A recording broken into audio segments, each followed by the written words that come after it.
بسم اللہ الرحمن الرحیم۔ السلام علیکم ناظرین، کیسے ہو آپ؟ ناظرین، ماں ایسی نعمت ہے جس کا دنیا میں کوئی بدل نہیں۔ یہ سخاوت کا ایک سمندر ہے۔ وہ ہزاروں غم اور تکالیف ہونے کے باوجود چہرے پر مسکراہٹ سجائے رکھتی ہے، مگر اپنے اولاد کو پریشان نہیں ہونے دیتی۔ اتنی بڑے احسان کے بدلے بھی تو احسان اور حسن سلوک کی صورت میں ہونا نہایت ضروری ہے، لیکن معاملہ اس کے بالکل برعکس ہوتا ہے۔ انسان یہ تمام شفقتیں اور محبتیں بھول جاتا ہے۔ اس کا اصل سبب یہ ہے کہ انسان اللہ تعالیٰ کی طرف سے دی جانے والی رہنمائی اور تعلیمات کو بھلا دیتا ہے۔ ایک نوجوان جو والدین کی نافرمانی سے تائب ہوا، اللہ تعالیٰ کی توفیق اور مہربانی سے اس نے اپنا رویہ تبدیل کر لیا، اور وہ اپنی داستان خود بیان کرتا ہے کہ اس نے زندگی کا کافی حصہ نافرمانی میں گزار دیا۔ شادی کے بعد بھی یہ سلسلہ جاری رہا۔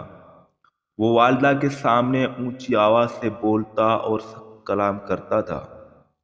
وہ بیچاری بڑھاپے کی وجہ سے پاؤں گھسیٹ کر چلا کرتی تھی۔ چلتے ہوئے اس کے پاؤں لڑکھڑایا جایا کرتا تھے۔ میرے سخت رویے کی وجہ سے اس کے دل سے لمبی آہیں نکلا کرتی تھی۔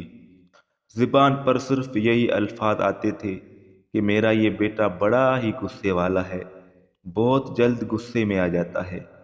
جب اللہ تعالیٰ اسے اولاد دے گا تو اس کا غصہ ٹھنڈا پڑ جائے گا، اور اسے معلوم ہو جائے گا کہ ماں اس کے ساتھ کیسے شفقت و پیار سے پیش آیا کرتی تھی۔ اس نوجوان کا بیان ہے کہ افسوس، میری شادی ایک مغرور اور متکبر خاتون سے ہو گئی جو میرے والدین کی بالکل عزت نہیں کرتی تھی۔ وہ میرے سامنے والدین کی توہین کرتی اور بعض دفعہ تو انہیں ایک الگ کمرے میں بند کر دیا کرتی تھی تاکہ اس کی سہیلیاں انہیں کہیں دیکھ نہ لیں۔ وہ بیچاری اس کے باوجود کوئی اعتراض نہیں کرتی تھی۔ چونکہ میں اپنی بیوی سے ڈرتا تھا، اس لیے اس کا حوصلہ بڑھتا چلا جا رہا تھا۔ ایک رات میں اپنی بیوی اور اکلوتے بیٹے سمیت سحر و تفریح کے لیے نکلا۔ جب ہم واپس آئے تو والدہ کی گھر میں موجود نہیں تھی۔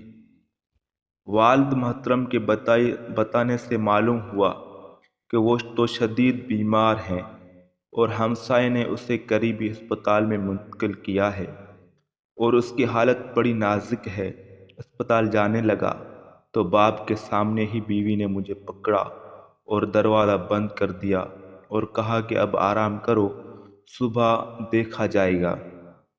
صبح ہوتے ہی میں اسپتال پہنچا تو ماں سے مخاطب ہوا، امی، میری پیاری امی جان، کچھ وقت کے لیے مجھے مہلت دے دیں، ابھی فوت نہ ہو، میں بڑا ہی فرما بردار بن کر رہوں گا، کبھی نافرمانی نہیں کروں گا، آج کے بعد آپ کو کسی قسم کی تکلیف کبھی نہیں دوں گا، گالی دینا تو دور کی بات، میں اف بھی نہیں کہوں گا۔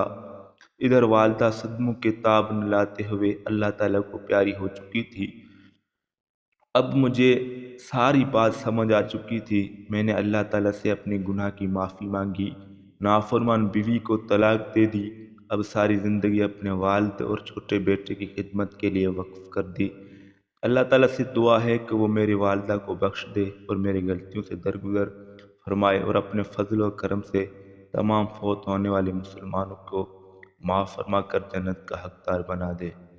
تو ویڈیو پسند ہے، ویڈیو کو لائک کرو، شیئر کرو۔ اللہ حافظ۔